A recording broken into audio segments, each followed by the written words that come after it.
Dear fellow human, I think by now you have the feeling that something is not right about our current situation.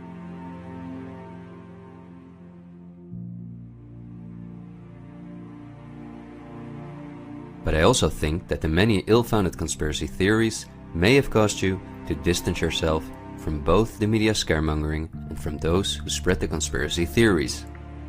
Still, I hope you will listen to me for a moment, because as you watch this video, hundreds of millions of people worldwide are falling into poverty because of the measures that have been in place for so long.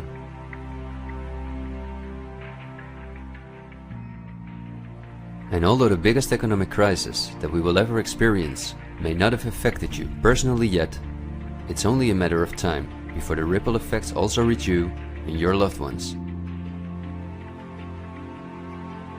This is not alarmism, but the harsh reality we face.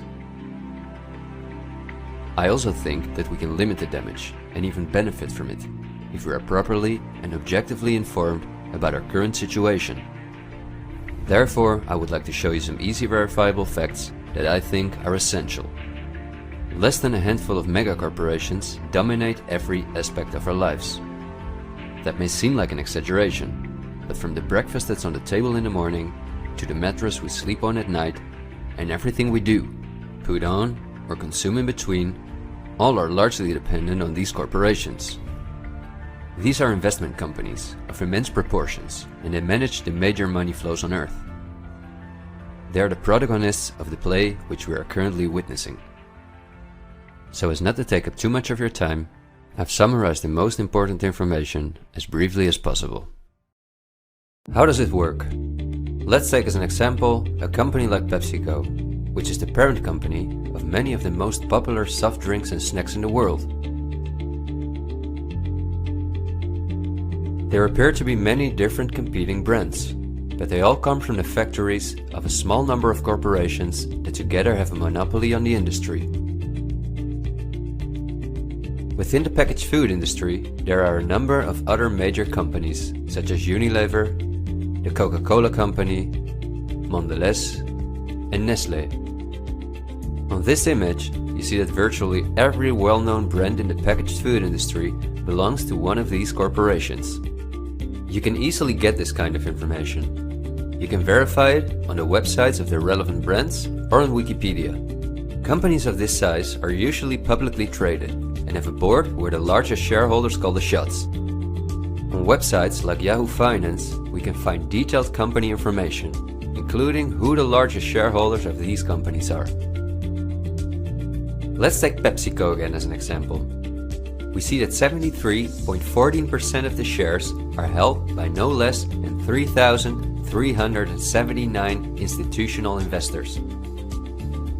These include investment companies, mutual funds, insurance companies, banks, and in some cases governments. Let's look at who the largest institutional investors of PepsiCo are. As you can see, just 10 out of the 3,379 investors account for almost 1/3 of all shares. The combined share capital of these top 10 has a value of approximately $60 billion. But of those 10 investors, 3 own more shares than the remaining 7. Let's remember their names and let's see who owns the most shares at the Coca-Cola Company, Pepsi's big competitor.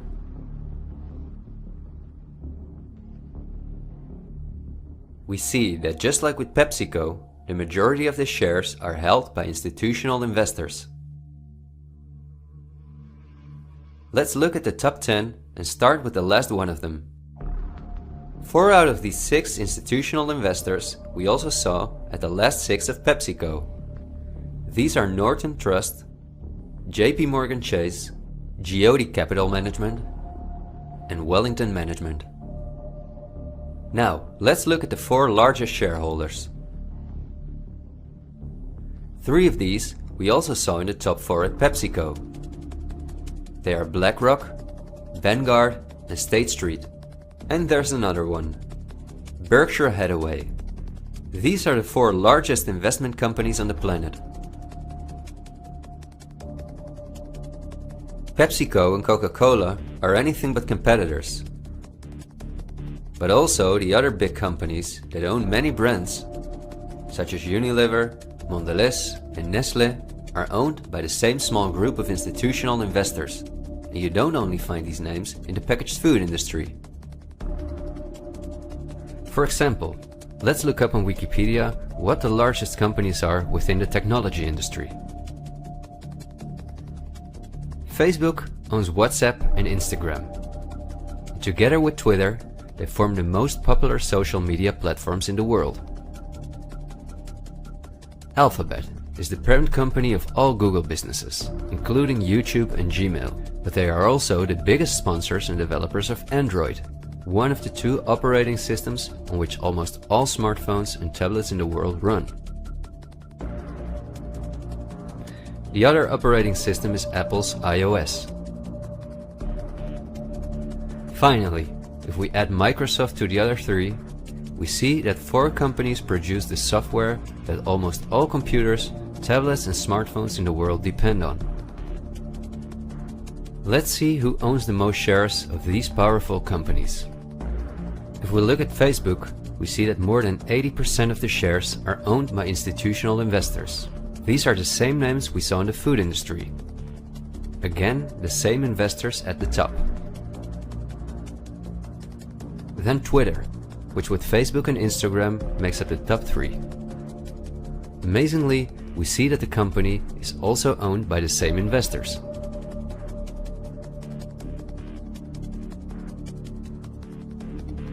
We see them at Apple, but also with their big competitor Microsoft.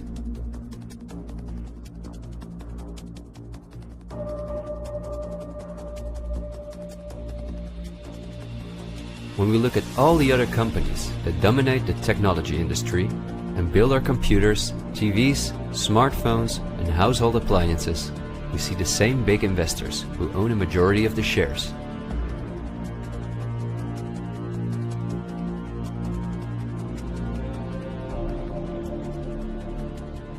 We see this within all industries around the world. And just to show you that I'm not exaggerating, I'll give you another example. Let's say we want to plan a vacation. On our computer or smartphone, we look for a cheap flight to the sun through websites like Skyscanner and Expedia, both of which belong to the same group of institutional investors. We fly with one of the many airlines, of which the majority of the shares are often owned by the same investors or by governments, like Air France-KLM. The aircraft we fly is in most cases a Boeing or an Airbus. Again, we see the same names. We look for a hotel or an apartment through Booking.com or Airbnb.com. Once we arrive at our destination, we go out for dinner, then we write a review on TripAdvisor. The same investors are at the basis of every aspect of our journey, and their power goes even much further, because even the kerosene that fuels the plane comes from one of their many oil companies and refineries. Just like the steel that the plane is made of comes from one of their many mining companies. This small club of investment companies, banks and mutual funds are also the largest shareholders in the primary industries, where raw materials come from. If we look on Wikipedia for the largest mining companies in the world, we see that their shareholders are the same institutional investors we see everywhere else. The same goes for the largest agricultural companies in the world, that our entire food industry depends on. For example, they own Bayer, the parent company of Monsanto, the world's largest seed producer, which produces 90% of all the cotton seed on Earth, as well as the majority of all other seeds. But these institutional investors are also the shareholders of the largest textile manufacturing companies in the world, and even the numerous popular clothing brands that turn the cotton into the clothes we wear are owned by the same group of investors.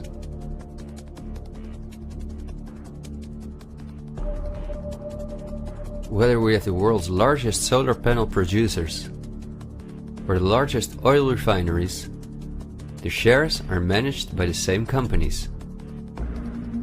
They own the tobacco companies, who produce all the popular tobacco brands in the world.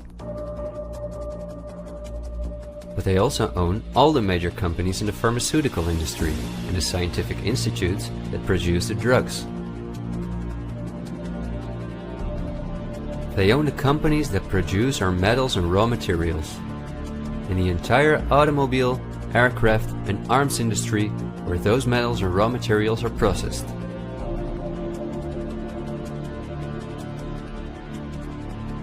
They own the companies that build our electronics. They own the big department stores and online marketplaces.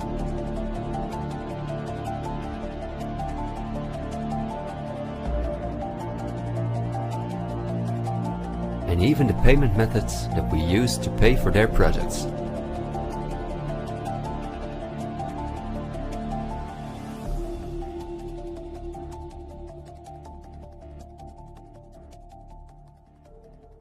Because I want to keep my story as short as possible, I've decided to only show the tip of the iceberg. If you decide to investigate on your own, using the sources that you've just seen, then you will discover that even many of the most well-known insurance companies, banks, construction companies, telephone companies, restaurant chains, and cosmetic brands are owned by the same institutional investors we just saw.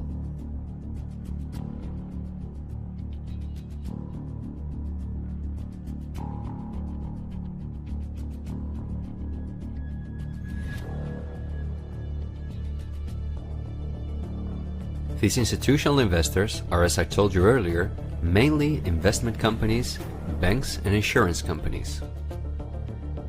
They are in turn also owned by shareholders. Now, what is the most amazing thing? All of these institutional investors own each other's shares, and together they form an immense network that we can compare to a pyramid. The smaller institutional investors are owned by larger investors, who in turn belong to even larger investors. The visible top of this pyramid consists of only two companies, and we have seen their names many times by now. They are Vanguard and BlackRock. The power of these two companies is something we can barely imagine. Not only are they the largest institutional investors of every major company on Earth, they also own the other institutional investors of those companies, giving them a complete monopoly. According to a report by Bloomberg, one of the most respected institutions in the world in the field of financial data and analytics, experts expect that by 2028 both companies will collectively manage about $20 trillion in investments, and in the process will own almost everything on Earth. The same Bloomberg called BlackRock the fourth arm of government, because it is the only non-government entity that has a close relationship with the federal banks, also called the central banks. BlackRock not only lends money to the federal banks, but is also their principal advisor and the developer of the computer system that the federal banks use. Dozens of BlackRock employees had senior positions in the White House during the Bush and the Obama administrations, and currently under Joe Biden. BlackRock CEO Larry Fink is a welcome guest with many heads of state and politicians, and understandably so. He's the face of the company that pulls the strings.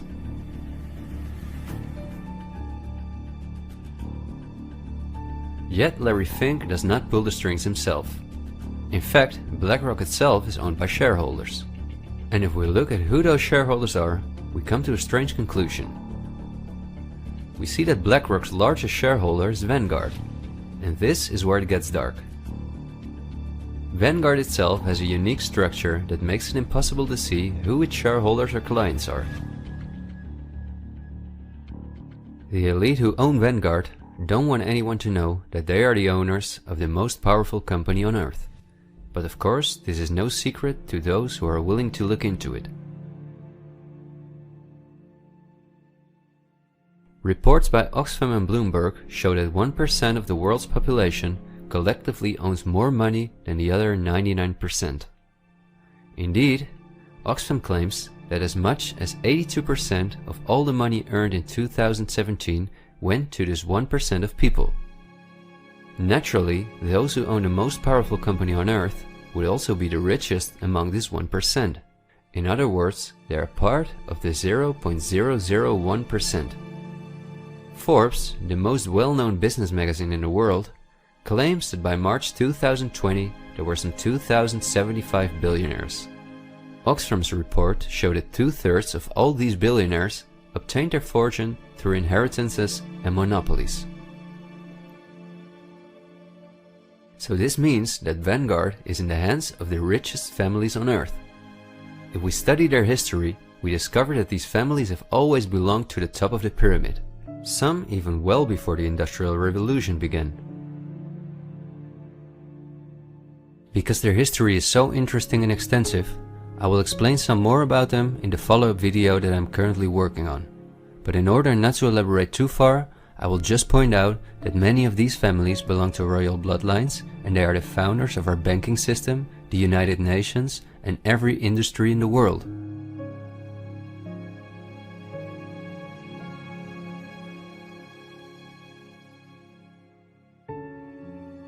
These families never lost their power, but because of an increasing world population, they were forced to hide behind investment companies such as Vanguard, whose largest shareholders are the private funds and non-profit organizations of these families.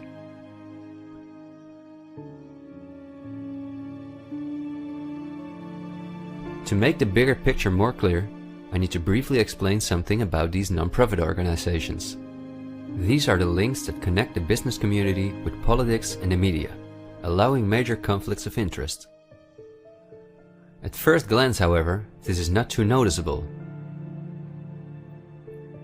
Non-profits, also called foundations, are organizations that rely on donations, and they do not have to publish from whom they receive those donations. They can invest this money in whatever they want, and do not have to pay tax on their profits as long as those profits are reinvested in other projects that they are involved in. Non-profits can move hundreds of billions of dollars from invisible investors. According to a report by the Australian government, this makes non-profit organizations ideal to finance terrorist groups and launder large sums of money.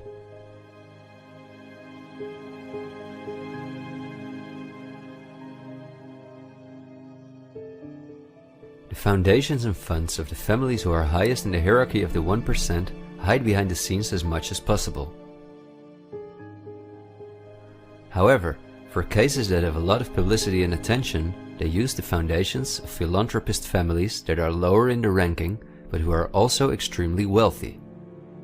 In order to be concise, I will only highlight the 3 most important foundations in the world that connect all the industries in the world to each other.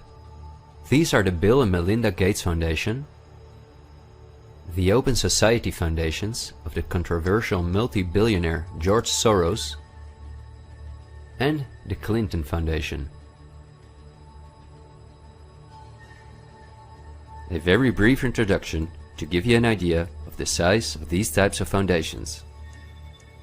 According to the official website of the World Economic Forum, the Gates Foundation is the largest funder of the World Health Organization, after President Donald Trump halted the funding of the WHO by the US in 2020. This makes the Gates Foundation one of the most influential organizations in the world in the area of everything that relates to our health. The Gates Foundation has a close partnership with the 16 largest pharmaceutical companies in the world, including Pfizer, AstraZeneca, Johnson & Johnson, BioNTech, and Bayer, and we have just seen who own the most shares of these companies.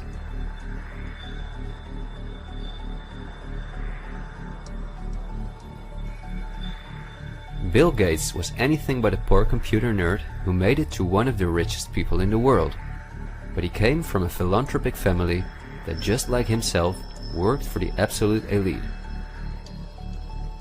Bill is the founder of Microsoft, which is owned by BlackRock, Vanguard, and until recently Berkshire Hathaway. But at the same time, the Gates Foundation is the largest shareholder after BlackRock, Vanguard, and State Street in Berkshire Hathaway, where he was even on the board for a while. We would spend hours if we considered everything the Gates Foundation, the Open Society Foundations of George Soros, and the Clinton Foundation are involved in. But because they connect us with the next topic and with the current events, this brief introduction was important. I think the next topic should start with a question. A random person like myself, with very little experience in video editing, using an old laptop, can in 20 minutes objectively portray that only 2 companies have a total monopoly over all the industries in the world. So the natural question is, why don't you hear about all of this in the media? What? It's a good question. Every day we have the choice between countless reports, documentaries and television programs, and yet not one of them talks about this. Is it something not interesting enough? Or might there perhaps be other interests at play? The answer we get again from Wikipedia. About 90% of the international media is owned by 9 media conglomerates. The companies owned by these media conglomerates are too many to mention, so I'm just going to show you the most important brands that we all know. Viacom CBS is the parent company of, among others, all CBS channels, Paramount, where the most famous movies and series in the world come from, MTV, Comedy Central, Nickelodeon, the popular British Channel 5 and the popular Australian 10. Guess who the largest shareholders of Viacom CBS are? Before we look at the other major conglomerates, let's not forget to mention our extremely powerful streaming monopolists, Netflix and Amazon Prime, both of which belong to the same shareholders. Then AT&T, which is the parent company of Warner Brothers, HBO, Discovery Channel, CNN, Cartoon Network, TNT, DC, and many other well-known brands. Guess who the largest shareholders of AT&T are?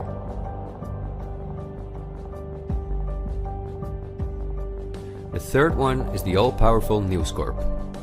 This company owns many of the most well-known national and regional newspapers, magazines and TV channels in the US, the UK and Australia. The shares of News Corp are owned by the American multi-billionaire Rupert Murdoch and by the institutional investors we see everywhere else. News Corp's sister company is Fox Corporation, which is also one of the most powerful media conglomerates on Earth. Just like News Corp, it is owned by the Murdoch family and the usual investors. Then the Walt Disney Company, a conglomerate of unimaginable dimensions, with many subsidiaries such as Pixar, Marvel, 20th Century, Lucasfilm, ABC, National Geographic, and Hulu. Who are their biggest shareholders? Another powerful media conglomerate is Comcast. This is the parent company of NBC, DreamWorks, Universal, the Sky Group, Focus Features, Xfinity, and many other major media brands. As you would expect, their largest shareholders are Vanguard and BlackRock.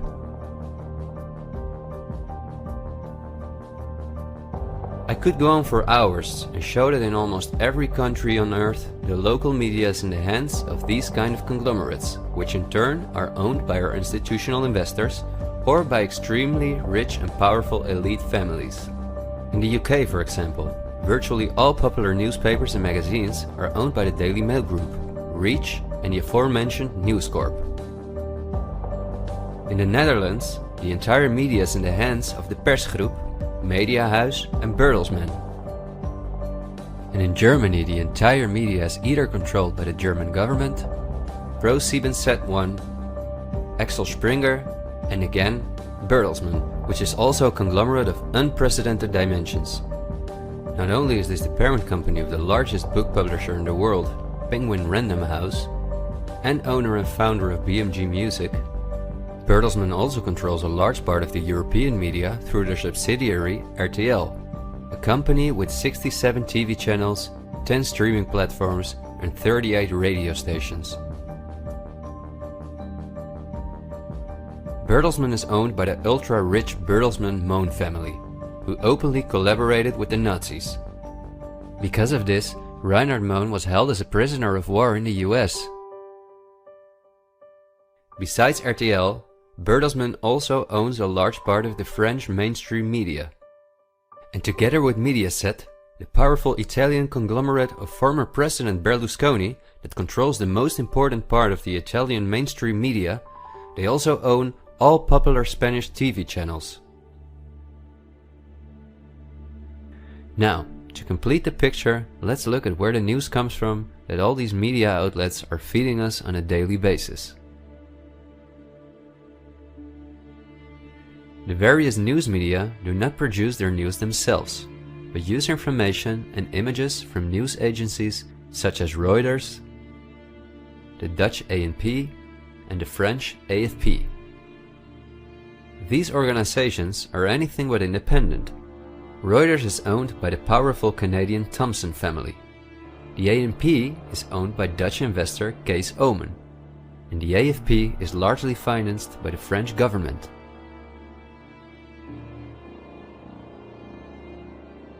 The main journalists and editors who work at our media or at these news agencies are affiliated with important journalistic organizations, such as the European Journalism Centre. These are one of the largest funders of media-related projects across Europe. They train journalists, produce study materials, give internships at, for example, the ANP, and work closely with the world's largest corporations such as Google and Facebook. For journalistic analysis and opinion, all the major media outlets in the world use Project Syndicate, the most powerful organization within its field. It supplies the 506 most important media outlets in 156 countries. Project Syndicate, plus an organization such as the European Journalism Centre, together with the news agencies, are the connecting link between all the different media outlets around the world. When newscasters read the news from their teleprompters, there is a good chance that the text comes from one of these organizations. As a result, the global media is often synchronized in its reporting. We are concerned about the trouble and trend of irresponsible, one-sided news stories plaguing our country. The sharing of biased and false news has become all too common on social media. More alarming, some media outlets publish these same fake stories without checking facts first. The sharing of biased and false news has become all too common on social media. More alarming, some media outlets publish these same fake stories without checking facts first. Unfortunately, some members of the media use their platforms to push their own personal bias and agenda to control exactly what people think. And this is extremely dangerous to our democracy. This is extremely dangerous to our democracy. This is extremely dangerous to our democracy. This is extremely dangerous to our democracy. This is extremely dangerous to our democracy. This is extremely dangerous to our democracy. This is extremely dangerous to our democracy. This is extremely dangerous to our democracy. This is extremely dangerous to our democracy. This is extremely dangerous to our democracy. This is extremely dangerous to our democracy. This is extremely dangerous to our democracy. This is extremely dangerous to our democracy. In September 2020, the European Journalism Centre and Facebook set up a fund to support selected news organizations to do the reporting during the corona crisis. Let's see who the organizations are that, along with the news agencies, produce our news. At Project Syndicate, we see the Bill and Melinda Gates Foundation, the Open Society Foundation, and the European Journalism Centre.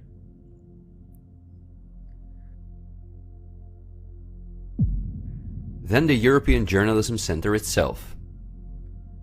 Again we see the Gates Foundation and the Open Society Foundation. And they also receive large donations from Facebook, Google, the Dutch Ministry of Education, Culture and Science, and from the Dutch Ministry of Foreign Affairs. The organizations that are at the heart of our information flow are funded by the non-profit organizations of the same elite who also controls the entire media. However, a part of our tax money goes to these organizations as well.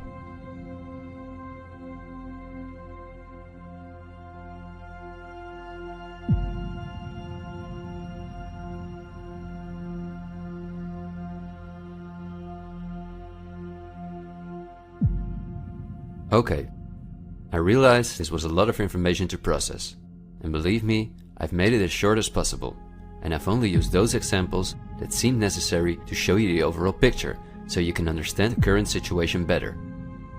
It is an all-encompassing topic that can change our view on many historical events, but my goal is to inform you about the danger in which we presently find ourselves. There will be enough time for us to delve into the past, so let's talk about the current events now. The elite that controls every aspect of our lives, up to the information that we receive, depends on an unimaginably coordinated collaboration to keep all the different industries on Earth connected to each other, in order to ensure they all work in the elite's interests. This happens at the World Economic Forum, one of the most important organizations in the world. At its annual meeting in Davos, the CEOs of the largest companies on Earth gather along with heads of state, politicians, and other influential individuals and organizations like UNICEF and Greenpeace. Serving on the board of trustees are former US Vice President and climate change guru Al Gore, BlackRock CEO Larry Fink, the President of the European Central Bank Christine Lagarde, the Director of CERN Fabiola Gianotti, the Queen of Jordan, the Director of the International Committee of the Red Cross Peter Maurer, and many other politicians and CEOs of the world's most influential companies.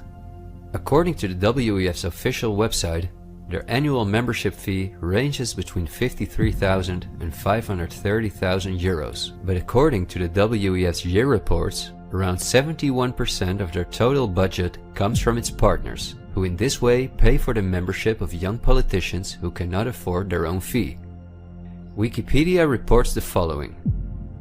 According to critics, the WEF is a business forum where the wealthiest companies can negotiate deals with other companies or with politicians.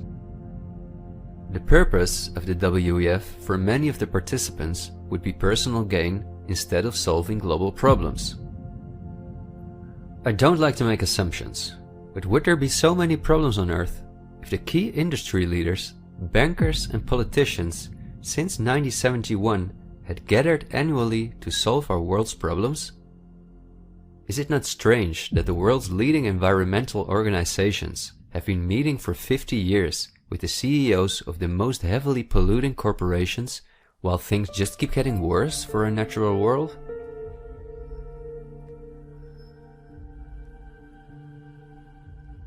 That these critics of the WEF are right soon becomes clear when we look at who the most important partners are that account for almost 71% of the WEF's budget.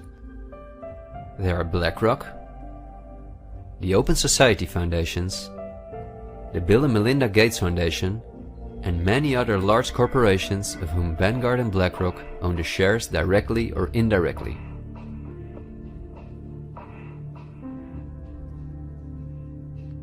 The president and founder of the WEF is Klaus Schwab, a German professor and businessman.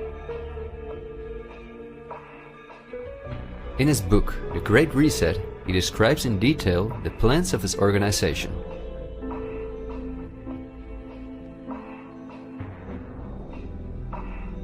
The coronavirus, according to him, is the excellent opportunity to literally reset our society in every regard.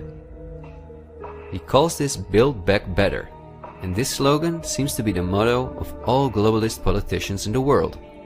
And it's now a historical moment, a crucial moment, to rebuild the future, to reset our policies. And of course, we also want to work together on building back better. You know, I said we're going to build back and we're going to build back better. It's certainly a major crisis, but it also offers us a unique opportunity. We must use this historical opportunity. Together we can turn a crisis into an opportunity. But this global pandemic has also created an opportunity to build back better. To build back better later. But also to build back better. To build back a better world. To build back better. We can't just build back, we got to build back better. And achieve the Sustainable Development Goals. And climate action is an essential part of that. According to Schwab, our old society should be exchanged for a new one, in which countries give up their sovereignty to an all-encompassing world government, in which people own nothing but work for the state, in exchange for their housing, healthcare, and all their other basic needs.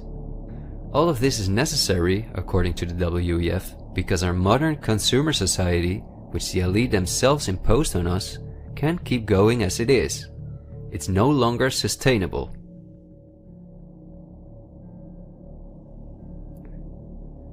Schwab says in his book that we will never return to the old normal. And the WEF published a video that makes it clear that in 2030 we will own nothing, but we will be happy.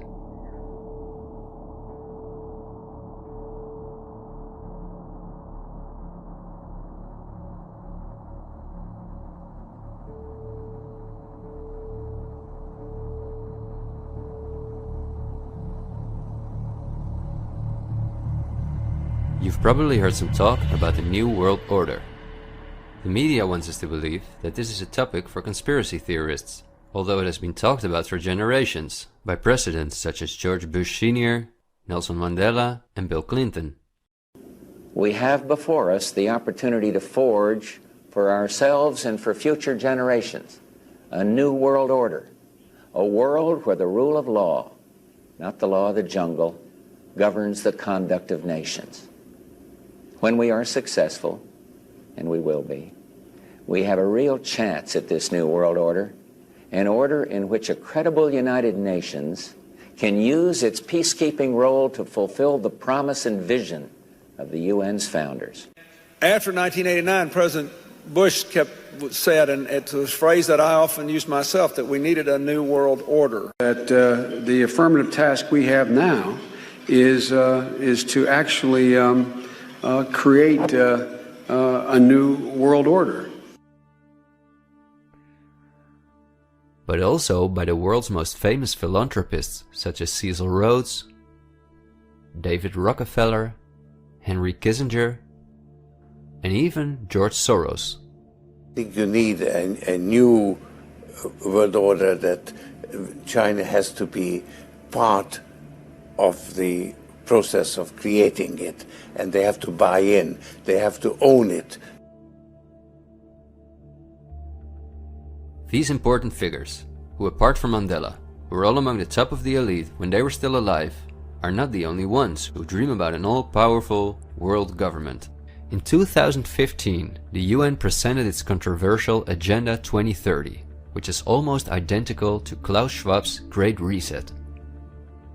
In their own words, the UN, like Schwab, wants to ensure that by 2030, poverty, hunger, environmental pollution, and disease no longer exist on Earth.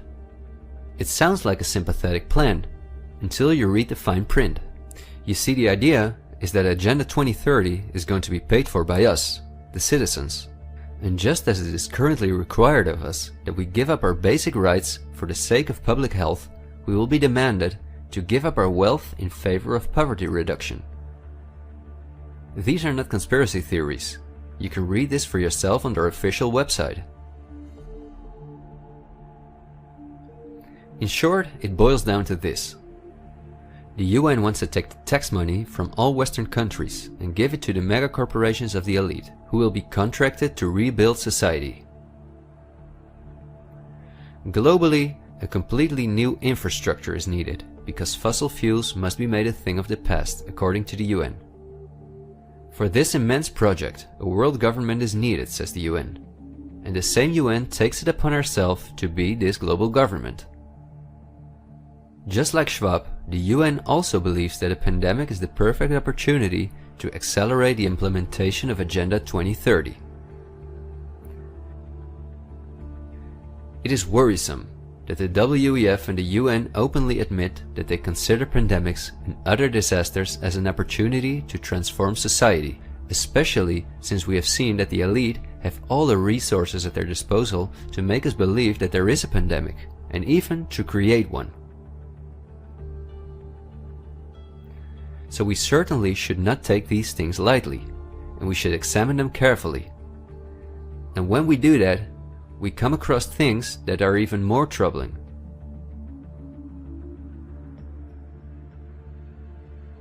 On Friday, October 18, 2019, months before the pandemic was declared, a meeting was held at the Pierre Hotel in New York City for a select group of about 130 very important guests, including politicians and the world's most respected medics and pharmacists.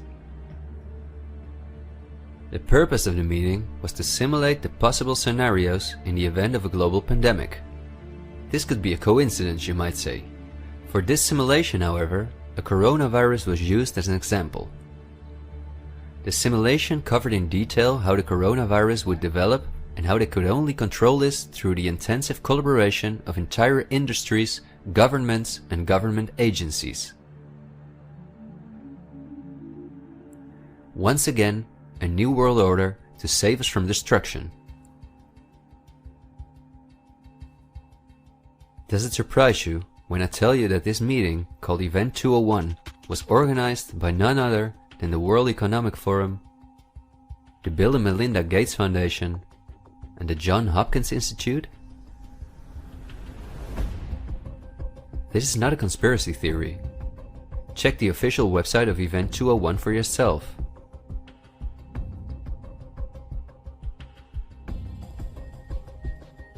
Perhaps at this point it will no longer surprise you that the German Robert Koch Institute, which like every national health institute in the world is closely linked to the WHO, which is funded by Bill Gates, created a similar simulation in 2012. As was the case during Event 201, the simulation assumed the coronavirus. This simulation assumed that in a Southeast Asian food market, a coronavirus would spread from animal to human. How coincidental, isn't it? In this simulation, it takes several weeks for the authorities to identify the virus, allowing it to spread worldwide. The simulation is made of the consecutive 3 years, in which there are lockdowns and economies are destroyed. But also the impact on society is simulated in all aspects, even the protests. I won't tire you with the details. In fact, you can download this analysis for yourself from the website of the German government. The last thing I want to show is an excerpt from a lecture that Belgian top virologist Mark van Ranst gave on January 22, 2019 at the Chatham House, a major non-profit organization in London, where important world leaders meet to discuss global issues. Winners of the Chatham House Prize include Hillary Clinton, Melinda Gates, and John Kerry.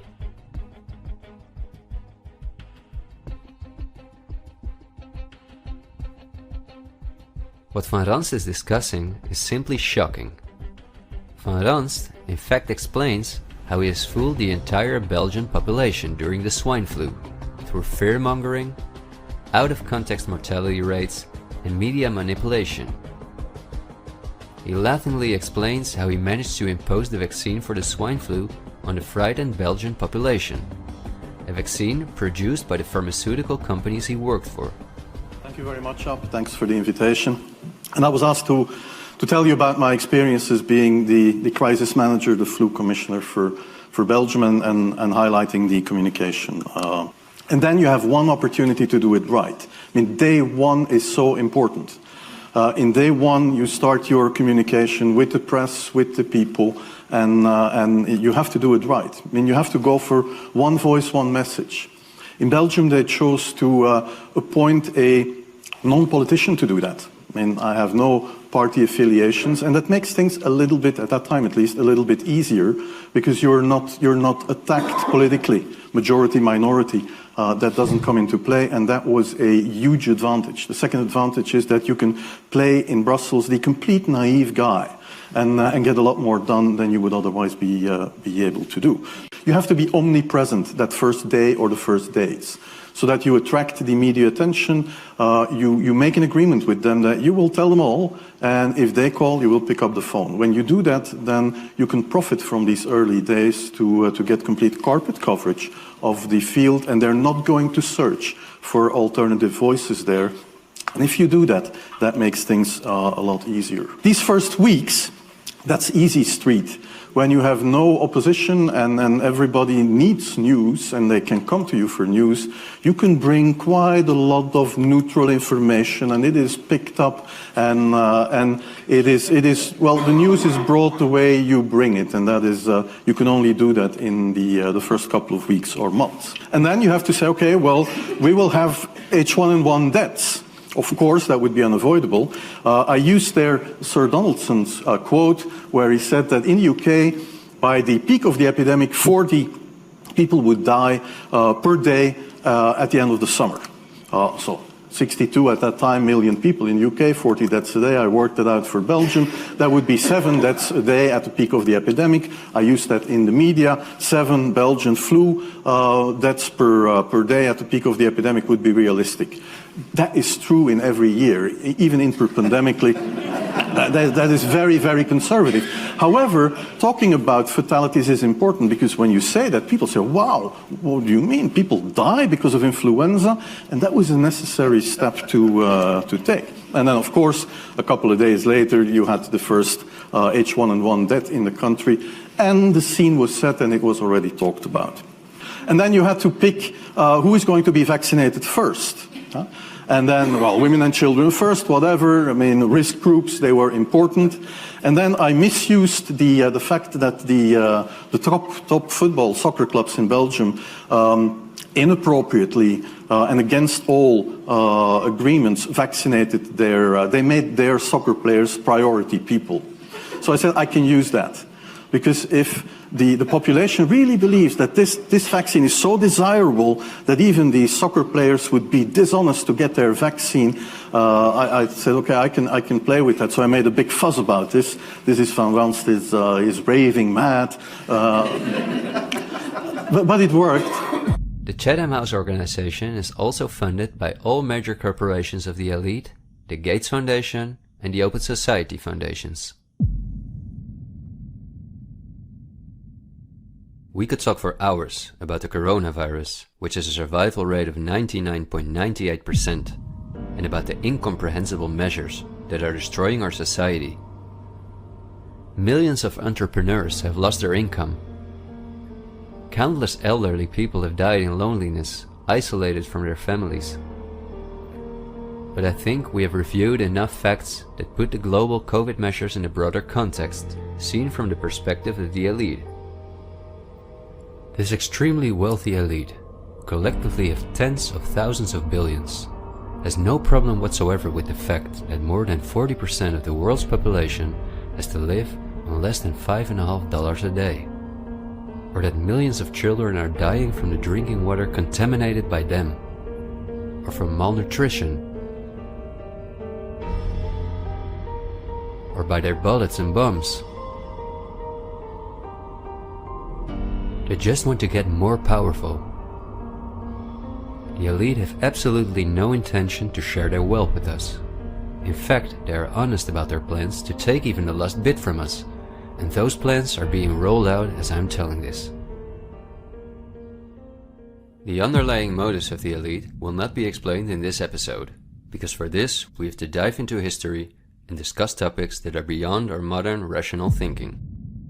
But for now you may understand well enough with the simple logic that a new world order, or an all-encompassing world government, is the only way for a small elite to retain its power over an ever-increasing world population. Companies like BlackRock and Vanguard do not benefit from national borders, import taxes, and real diversity.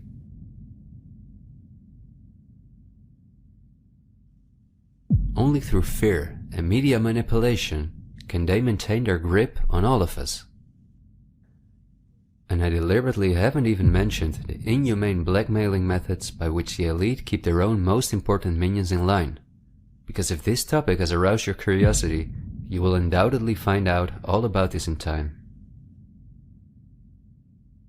The elite have no intention to cure us from the countless diseases we've contracted from the toxic food they've produced, and from the environmental pollution which they have caused. After all, if we didn't get sick, the entire pharmaceutical industry would collapse. Nothing sells like fear is the motto of top virologists like Mark van Ranst. You will be amazed, as I was, when you discover that we have been warned countless times about this elite. I think we're being run by maniacs. If anybody can put on paper what our government and the American government, etc., and the Russian, Chinese, what they are actually trying to do, I think they're all insane. But I'm liable to be put away as insane for expressing that. That's what's insane about it. I mean, don't you agree?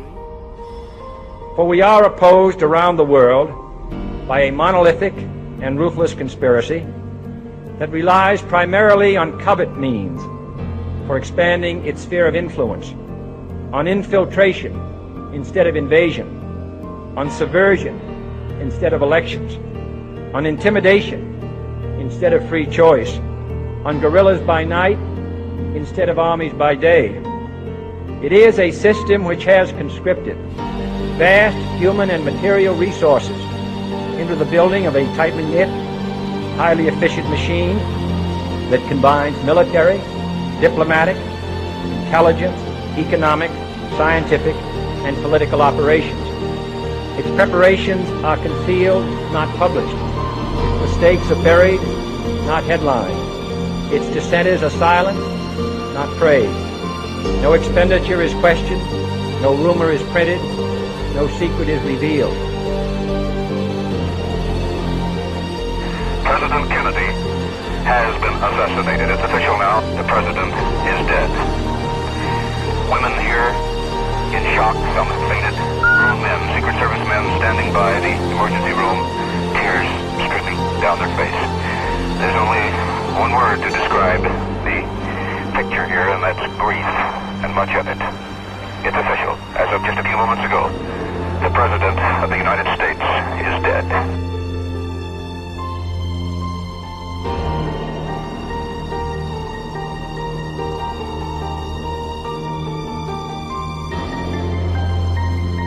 When you're talking about like really elite levels, the name of the game is blackmail. That's what runs the whole system, basically. They want compromised people because they're easy to control. I'm not suicidal. I'm not suicidal.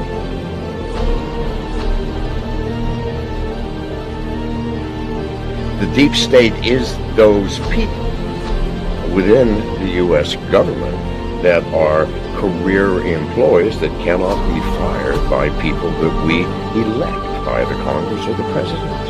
Are these people in control? Can they enact laws? Fuck yes. Can we fire these people? No. Can presidents fire them? No. It's designed that way so that political parties and political interests cannot affect the deep state. Do you understand the nightmare of our situation, people? It is no secret. It is as open as it can be. The deep state does control America. Wake up, people, please. God, use some common fucking sense. Thank you.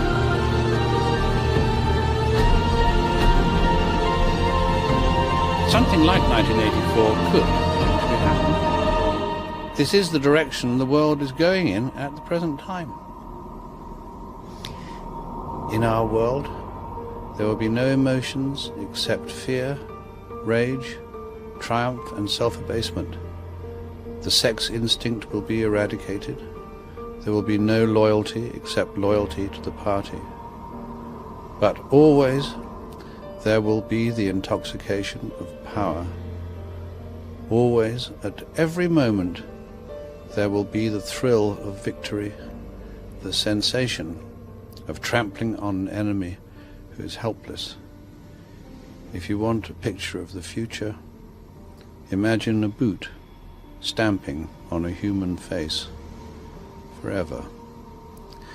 The moral to be drawn from this dangerous nightmare situation is a simple one. Don't let it happen. It depends on you. With this video, I hope to reach you, to reduce the ever-increasing distance between us. Only when we are divided can the elite retain its power over us. The greatest fear of the elite is that we will realize what is really going on Earth. And the only way the elite thinks they can prevent this from happening is through censorship,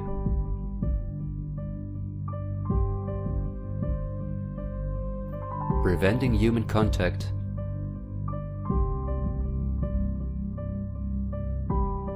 the incessant framing of political opponents and those who think differently,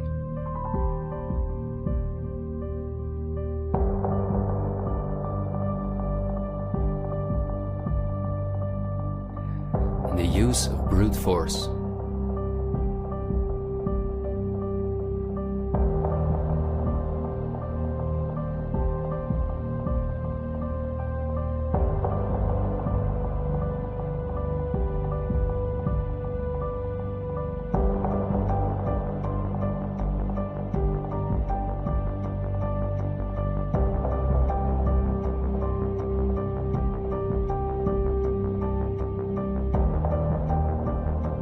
The plans of the elite are clear, and so is the ruthless way in which they want to accomplish them. If we allow this to happen, a new society will be built on the ashes of what we once knew.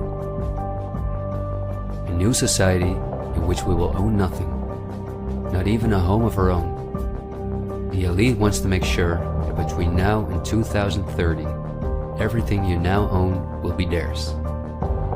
For this, devastating economic crisis is necessary. First, the middle class is attacked, which is the backbone of society. Entrepreneurs are forced to go into tremendous debt, which will ultimately cause them to lose all their possessions. After that, things will move quickly. Banks will fall, cash money will cease to exist, and the only way not to starve to death will be the acceptance of government support, which will include several conditions, such as the vaccination passport and giving up all private possessions. Because the entrepreneurs are the first to fall, many others won't immediately feel the crisis. The people remain divided among themselves until it is too late. This is not a doomsday scenario that I've made up. This is simply the Great Reset. The New World Order, which has been prepared for many generations, and which has been extensively tested in every communist dictatorship in the world.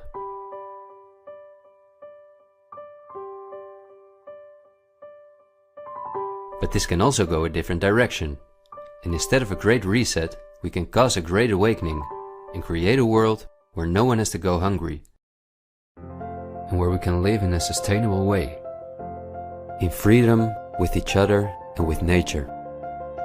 This is not an idealistic daydream. There have always been forces that have sought to break the power of the elite, but until recently, our means of communication were always insufficient to get a mass network in motion. The elite have always kept us in ignorance about the discoveries of geniuses such as Tesla, who was far advanced in the field of clean, free energy. Or Dr. Rife, who used radio waves to cure at least 16 terminal cancer patients before he, just as Tesla, died in a suspicious manner. Or Henry Ford, who in 1941 had already made a car out of bioplastic that proved stronger than steel.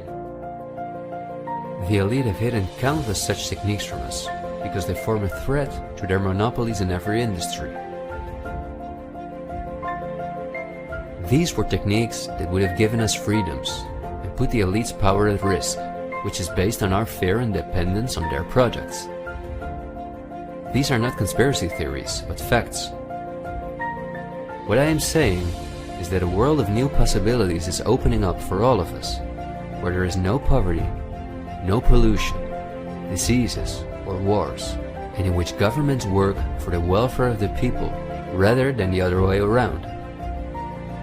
Countless ailments that provide the pharma industry with hundreds of billions of dollars will be cured. No one will have to work their ass off to live a dignified life.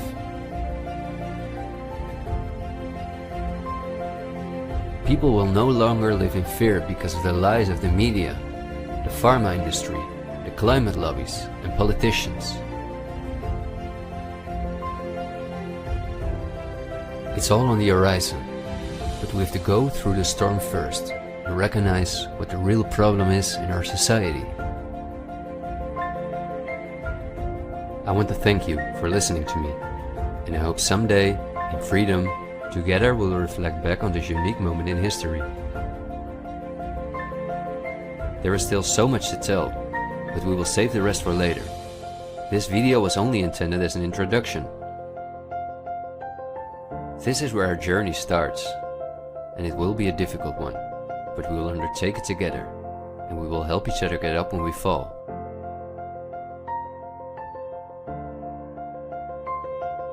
We will not be afraid. We are the 99%.